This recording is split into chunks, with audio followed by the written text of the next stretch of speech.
지난 한미 비즈니스 라운드 테이블에서 이재명 대통령은 대한민국이야말로 미국의 제조업 르네상스를 달성할 최적의 파트너라고 말했습니다. 현재 관세 인상에도 불구하고 반도체 수출은 작년 동월 대비 27.1%, 자동차 수출은 8.6% 상승하고 있습니다. 선박 수출 역시 6개월 연속 증가세입니다.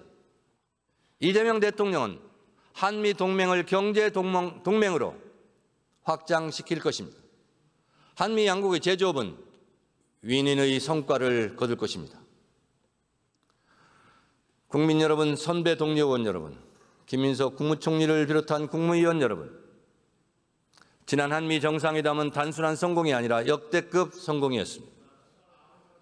무엇보다 예측과 협상이 까다롭다는 미국의 트럼프 대통령을 상대로 달성한 외교적 쾌거였습니다.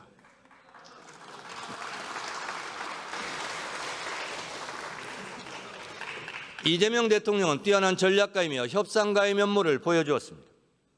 트럼프 대통령을 피스메이커로 명명함으로써 김정은과 저는 두터운 관계를 다져왔고 지금도 마찬가지라는 대답을 이끌어냈습니다. 한반도 평화에 대한 미국의 관심도를 다시 높여놓았습니다. 북한의 트럼프 월드를 지어 골프를 치게 하자는 발언은 정치를 비즈니스처럼 생각하는 트럼프 대통령의 귀를 번쩍 뜨이게 했을 것입니다. 피스메이커, 페이스메이커 발언 역시 전략적 발언이 아닐 수 없습니다. 저는 김대중 대통령이 정치인에게 당부하셨다던 서생적 문제의식과 상인적 현실 감각이 떠올랐습니다. 분명한 원칙과 비전을 가진 사람은 잘못된 방향으로 가지 않지만 상인적 현실 감각을 가지고 그 원칙과 비전을 현실에서 성공시켜야 한다는 말씀입니다. 국익을 위해서는 악마와도 손잡아야 한다고도 김대중 대통령께서 평소 말씀하셨습니다. 우리는 수출로 먹고 사는 나라입니다. 우리에게는 국익을 위해 자신을 다 바칠 진정한 대통령이 필요합니다. 국가의 비전을 위해 상인적 현실 감각으로 치밀하게 협상을 성공시킬 이재명 대통령과 같은 대통령이 필요합니다.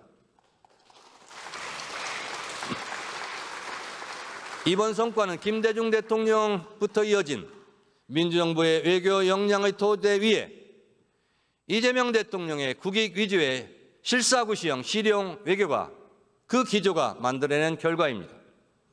이 기조를 꾸준히 믿고 지지해준 국민의 승리, 국익 중심 실용 외교를 통해 평화도 국민의 삶도 지켜가겠다는 이재명 대통령의 말에 국민 주권 시대 외교와 한반도 평화의 해법이 담겨 있습니다. 한미 정상이 던진 공은 이제 국회로 넘어왔습니다. 지금까지 쌓은 굳건한 한미 동맹의 토대 위에 이번 한미 정상회담 결과를 영양분으로 삼아 새로운 미래형 동맹으로 발전시켜 나가자고 저는 여러분께 주장합니다.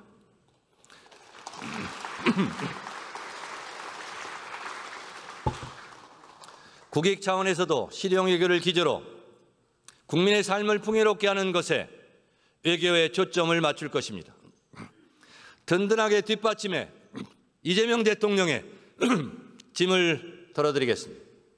그 시금석이 바로 경주에서 열릴 2025 APEC 정상회의가 될 것입니다. 경주 지역구 김석기 의원께서 법사위원장 시절 저에게 도장을 찍어달라고 해서 저도 도장을 찍어드렸습니다. 경주 APEC은 각국 정상들에게 재도약을 이루고 있는 대한민국을 보여줄 것입니다. 여야가 힘을 합칠 충분한 국익을 위한 주제입니다. 한반도와 동북아 평화에 대한 이재명 대통령의 의지를 확인하며 한국이 매력적인 투자 체험을 환기하고 새로운 무역 루트를 열게 할 것입니다. 국익에는 여야와 진보, 보수가 따로 없습니다. APEC의 성공이 국가와 국민의 성공이라는 생각으로 국회가 적극적으로 협력해 주기를 기대합니다.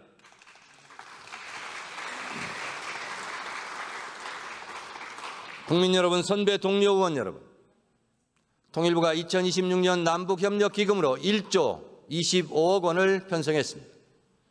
윤석열 정부가 편성한 2025년 예산에 비해 25%를 증액했습니다. 이 예산에서 주목할 것은 경제사업 예산입니다.